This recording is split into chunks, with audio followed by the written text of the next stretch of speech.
What we're going to do tonight is we're going to look at Jesus and we're looking at Muhammad. ዛሬ ምሽት የምናደርገው በኢየሱስና በመሐመድ ላይ መመልከት ይሆናል። አንዳንዶች ለምን እነዚህን ሁለቱን እንመለከታለን? ለምን ኢየሱስንና ቁርአንን አንመለከትም? ብለው ራሳቸውን ይጠይቁ ይሆናል። ምክንያቱም ኢየሱስ የኛ ዋነኛ መገለጥ ነው፣ ቁርአን ደግሞ የእነሱ ዋነኛ መገለጥ ነው። እነዚህ ሁለቱ ይበልጥ ተመጣጣኝ ሊሆኑ ይችሉ ነበር። ይህ እውነት ነው። ለብዙ ዓመታትም ስንናገረው የቆየነው ነው። በእርግጥ ቁርአንን ከኢየሱስ ጋር ማነጻጸር ከፈለጉ ከመጽሐፍ ቅዱሳችን ጋር የሚመጣጠነው ወይም በኢስላም ውስጥ አቻው የሆኑት ትውፊቶች ወይም ወጎች ናቸው። እነርሱም የመሐመድ የህይወት ታሪክ ወይም ሲራ፣ ንግግሮቹ ወይም ሐዲት፣ እንዲሁም ማብራሪያዎቹ ወይም ተፍሲርና የታሪክ መጽሐፍት ናቸው። እና በመጽሐፍ ቅዱሳችን ውስጥ ያሉት ነገሮች አቻቸው እነዚህ ናቸው። አዲሱ ኪዳናችን የተገነባው ልክ በዚህ መንገድ ነው። ሐሙስ ዕለት በዚህ ጉዳይ ላይ በዝርዝር እንገባለን። ዛሬ ምሽት ግን ሁለቱን አምሳያዎች መመልከት እፈልጋለሁ። ሁሉም ሰው የሚመለከታቸውን ሁለቱን ሰዎች መመልከት እፈልጋለሁ። ቅድም ስንዘምር የነበረው ስለማን ነበር? ስለ ኢየሱስ። በዮሐንስ ወንጌል ምዕራፍ 8 ቁጥር 58 እኔ ነኝ ያለው ማን ነው? ራሱ ይህንን ስም ለራሱ ወስዷል። ለዚህ ነው ሊወግሩት ድንጋይ ያነሱት። ምክንያቱም ያንን ቅዱስ ስም ያህዌ የሚለውን ስም ለራሱ ወስዷል። ያንን የግል ስም፣ ያንን የዘላለም ስም፣ ያንን አምላክን ከማንኛውም ሌላ አምላክ የሚለየውን ስም ለራሱ ወስዷል። ለዚህ ነው ኢየሱስን የምንመለከተው። በመቀጠል የእርሱን አምሳያ እንመለከታለን። ወደ ማን ነው የሚሄዱት? ምን ብለው ነው የሚጮሁት? መሐመድ ረሱሉላህ። ሁልጊዜ መሐመድ ረሱሉላህ በሻሃዳ ወይም የእምነት ምስክርነት ውስጥ እነዚህ ሁል ጊዜ አብረው ይሄዳሉ። ስለዚህ አላህ አለ፣ ከአላህ በስተቀር ሌላ አምላክ የለም። መሐመድም ደግሞ መልእክተኛውና አገልጋዩ ነው። የሚገርም ነው። በእምነት መግለጫቸው ውስጥ መሐመድን ከአላህ ጎን ከፍ ያደርጉታል። ይህንን ስትረዱ መሐመድን በምትጋፈጡበት ጊዜ ለምን እንደዚያ እንደሚሆኑ ትረዳላችሁ። ቁርአንን መጋፈጥ ትችላላችሁ። እኛም ሁልጊዜ በክርክር መድረኮቻችን ላይ እናደርገዋለን። ዴቪድ፣ አንተም ሁልጊዜ ታደርገዋል አይደል? እዚያ ትገኛለህ። እንዴት ነው ምላሽ የሚሰጡት? ብዙም ምላሽ አይሰጡም። አብዛኛውን ጊዜ ስለ ሌላ አስፈላጊ ነገር ማውራት ይፈልጋሉ። አላህንም መጋፈጥ ትችላላችሁ። አላህን እንዴት መከላከል እንደሚችሉ አያውቁም። ምክንያቱም ስም የሌለውን አካል እንዴት መከላከል ይቻላል? አላህ ስም አይደለም፣ መጠሪያ ነው። አምላኩ ማለት ነው። አምላኩ የሆነን አካል ማን ይከላከለዋል? ነገር ግን መሐመድን ስታነሱ በውስጣቸው የሆነ ስሜት ይቀሰቀሳል። ይቆጣሉ። መሐመድን አትንኩ። ጥርጣሬ ካላችሁ በፈረንሳይ በቻርሊ ሄብዶ ካርቱን ላይ የተደረገውን ተመልከቱ። ሁሉም ተገደሉ። በአንድ ቀን በአንድ ቢሮ ውስጥ 11 ወንዶችና ሴቶች ተገደሉ። በዴንማርክ የተሳሉትን 12 ካርቱኖች ተመልከቱ። በዚያ ምክንያት 17 ሰዎች ህይወታቸውን አጥተዋል። መሐመድን አትንኩ። እኛ ግን ዛሬ ምሽት እንነካዋለን። ለዚህ ነው እያንዳንዳችሁ ማንነታችሁ መረጋገጡን ያረጋገጥ ነው። ማን እንደሆናችሁ እናውቃለን። ምክንያቱም ይህ ሰዎች ሊያወሩበት የማይፈልጉት ጉዳይ ነው። እኔ ግን ስለ እሱ ማውራት እፈልጋለሁ። ምክንያቱም እኛ ኢየሱስን ለዘመናት ስንከላከል ቆይተናል። በ1800ዎቹ ይህ ሰው መኖሩን በምን እናውቃለን? ህይወቱን አይተን የተናገረውንና ያደረገውን እንዴት ማመን እንችላለን? ማለት ሲጀምሩ ያንን ፈተና ማለፍ ነበረብን። ምክንያቱም ያንን እንድናደርግ ተጠይቀናል። ኢየሱስ ክርስቶስን የሚጠይቁበት ጥሩ ምክንያት እንዳለ ገምታለሁ። ምክንያቱም እሱ እኛ የምንወክለው ነገር ሁሉ ነው። ለእኛ እሱ ሁሉም ነገራችን ነው። እሱ የእኛ አምሳያ ነው። ስለዚህ ኢየሱስ ክርስቶስን መጋፈጥ ይኖርባቸዋል። ለ200 ዓመታት ያንን ፈተና ማለፍ ካለብን ያንኑ ፈተና እንወስድና በእነርሱ አምሳያ በእነርሱ ሞዴል በመሐመድ ላይ እንጠይቅ። ዛሬ ምሽት የምናደርገው ይህንን ነው። እኔ በንጽጽር ወደ ኋላና ወደፊት እሄዳለሁ፣ ነገር ግን መጨረሻ ላይ ያንን ምርጥ መረጃ አቀርባለሁ። ኮሊን፣ አንተም እንኳን ስለምን እንደማወራ የምታውቅ አይመስለኝም። ምንም እንኳን አንተ የኢስላም ምሁር ብትሆንም ይህ አዲስ ነገር ነው። እናንተም ስለምን እንደማወራ አታውቁም። ምናልባትም ምን እየተካሄደ እንደሆነ የምትከታተሉ ጥቂቶቻችሁ ታውቁ ይሆናል። ነገር ግን ከመጀመሪያውኑ ይህንን ግልጽ ማድረግ እፈልጋለሁ። እኔ ማንኛውንም መሐመድ ለመጋፈጥ ፍላጎት የለኝም። ድጋሚ ልናገረው፣ እዚህ ያለውን መሐመድ ወይም እዚያ ያለውን መሐመድ ወይም በጋዛ የኖረውን መሐመድ ወይም በሶሪያ የኖረውን መሐመድ ለመጋፈጥ ፍላጎት የለኝም። በ7ኛው ክፍለ ዘመን ብዙ መሐመድ የሚባሉ ሰዎች ነበሩ። እኔ በእነዚያ መሐመዶች ጉዳይ የለኝም። እኔ ጉዳዬ በኢስላም መሐመድ ላይ ነው። ዛሬ ምሽት የሚጋፈጠው ያንን መሐመድ ነው። ያ መሐመድ 3 ነገሮችን ይደግፋል። ያንን መሐመድ ለመጋፈጥ እሱ በ570 ዓመተ ምህረት በመካ የተወለደ፣ እዚያ አድጎ 52 ዓመታትን ያሳለፈ፣ በ622 ዓመተ ምህረት ወደ መዲና የተጓዘ መሐመድ መሆን አለበት። እኔ የምመለከተው ያንን መሐመድ ነው። እሱ ቁርአንን ወይም 114ቱን ምዕራፎች የተቀበለ ከዚያም የመጨረሻውና ታላቁ ነቢይ ነኝ ያለ ነው። ዛሬ ምሽት የሚጋፈጠው ያንን መሐመድ ነው። በተመሳሳይ ሁኔታ ከኢየሱስ ክርስቶስም ያንኑ እንጠይቃለን አይደል? በአንደኛው ክፍለ ዘመን ኢየሱስ የሚባለው ስም የተለመደ ስም ነበር። ብዙ ኢየሱስ የተባሉ ሰዎች ነበሩ። ነገር ግን እናንተ ማንኛውንም ኢየሱስን ለመከላከል ፍላጎት የላችሁም። እናንተ መከላከል የምትፈልጉት በቤተልሔም የተወለደውን፣ በናዝሬት ያደገውን፣ በኢየሩሳሌም ሞቶ የተነሳውንና አምላክ ነኝ ያለውን ኢየሱስን ነው። የምንከላከለው ያንን ኢየሱስን ነው አይደል? እነርሱም ስለዚያ ኢየሱስ ብቻ እንዲያወሩ እንጠይቃለን። ይህንን ለኢየሱስ ከጠየቅን ለሙስሊሞችም ያው ክብር ሊሰጣቸው ይገባል።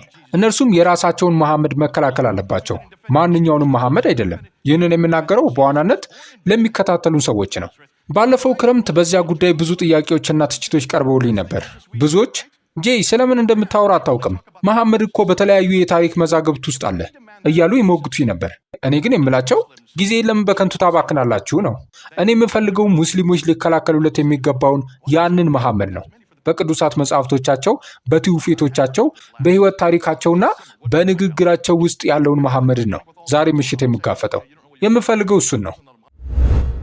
ከዚህ በኋላ በጣም ጠቃሚ የሚባሉ ቪዲዮዎችን የምታገኙት ዩቲዩብ ላይ ሜምበር የምትሆኑና አገልግሎቱን በገንዘባችሁ የምትደግፉ ብቻ ናቸው። ይህ ማስታወቂያ እስልምናን በተመለከተ አስፈላጊ የሆኑ ነገሮች ሁሉ እንዲያመልጡኝ አልፈልግም ለምትሉ ብቻ ነው። ከዚህ ማስታወቂያ በኋላ የምትመዘገቡ የመጀመሪያ 500 ሰዎች በወር 50 ብር ብቻ ለአገልግሎቱ በመስጠት እዚህ ላይ የማይለቀቁ በጣም ጠቃሚ ቪዲዮዎችን ጨምሮ የተለያዩ ጥቅሞችን ማግኘት ትችላላችሁ።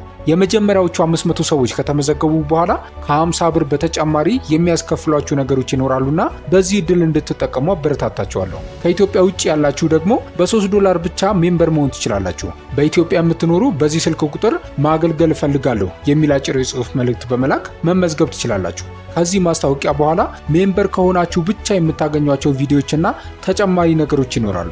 ይህን ስታደርጉ አገልግሎቱ ጠንካራ ይሆናል። So let's go ahead without any little ado. Let's go ahead and let's start with our introduction.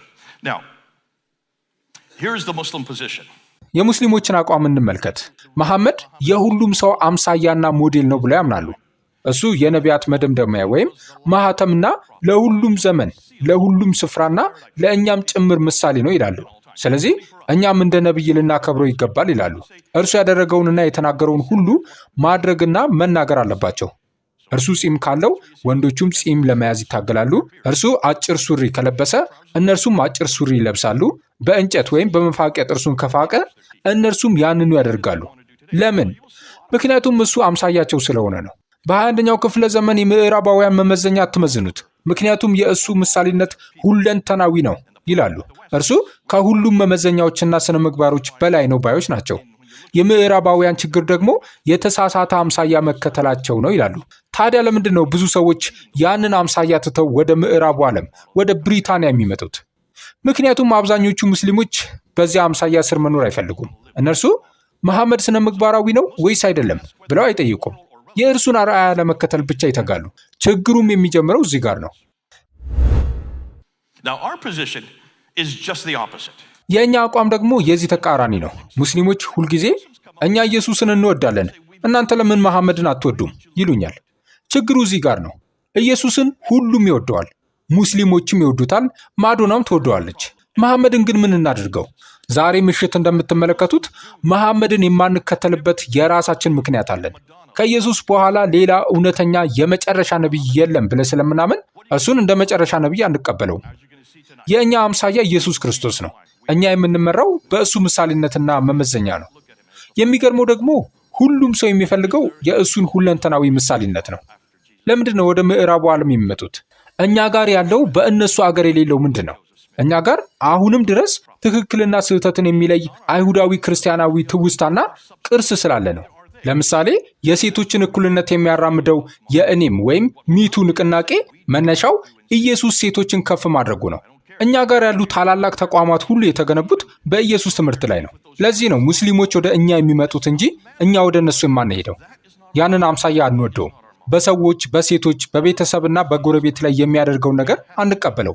ስለዚህ ከኢየሱስና ከመሐመድ የትኛው የተሻለ አርአያ ነው ብለን መጠየቅ አለብን። ዛሬ ምሽት 7 ነጥቦችን በፍጥነት እንመለከታለን። አንደኛ፣ ኢየሱስ በቁርአን ውስጥ። ሁለተኛ፣ መሐመድ የሰላም ሰው ነበርን? ሶስተኛ፣ ኢየሱስስ ለተመሳሳይ ጥያቄ ምን ምላሽ አለው? አራተኛ፣ ሙስሊሞች በኢየሱስ ላይ የሚያነሱት ችግር። አምስተኛ፣ በኢየሱስና በመሐመድ መካከል የሚደረግ ፈጣን ንጽጽር። ስድስተኛ፣ የታሪኩ ኢየሱስ ወይም በታሪክ የታወቀው።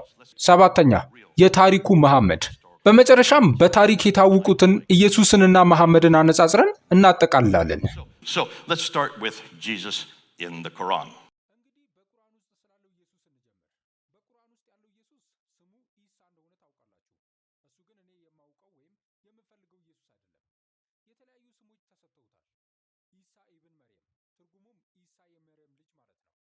በጣም ጠቃሚ የሚባሉ ቪዲዮዎችን የምታገኙት ዩቲዩብ ላይ ሜምበር የምትሆኑና አገልግሎቱን በገንዘባችሁ የምትደግፉ ብቻ ናቸው። ይህ ማስታወቂያ እስልምናን በተመለከተ አስፈላጊ የሆኑ ነገሮች ሁሉ እንዲያመልጡኝ አልፈልግም ለምትሉ ብቻ ነው። ከዚህ ማስታወቂያ በኋላ የምትመዘገቡ የመጀመሪያ 500 ሰዎች በወር 50 ብር ብቻ ለአገልግሎቱ በመስጠት እዚህ ላይ የማይለቀቁ በጣም ጠቃሚ ቪዲዮዎችን ጨምሮ የተለያዩ ጥቅሞችን ማግኘት ትችላላችሁ። የመጀመሪያዎቹ 500 ሰዎች ከተመዘገቡ በኋላ ከ50 ብር በተጨማሪ የሚያስከፍሏችሁ ነገሮች ይኖራሉና በዚህ እድል እንድትጠቀሙ አበረታታችኋለሁ። ከኢትዮጵያ ውጭ ያላችሁ ደግሞ በ$3 ብቻ ሜምበር መሆን ትችላላችሁ። በኢትዮጵያ የምትኖሩ በዚህ ስልክ ቁጥር ማገልገል እፈልጋለሁ የሚል አጭር የጽሑፍ መልእክት በመላክ መመዝገብ ትችላላችሁ። ከዚህ ማስታወቂያ በኋላ ሜምበር ከሆናችሁ ብቻ የምታገኟቸው ቪዲዮዎችና ተጨማሪ ነገሮች ይኖራሉ።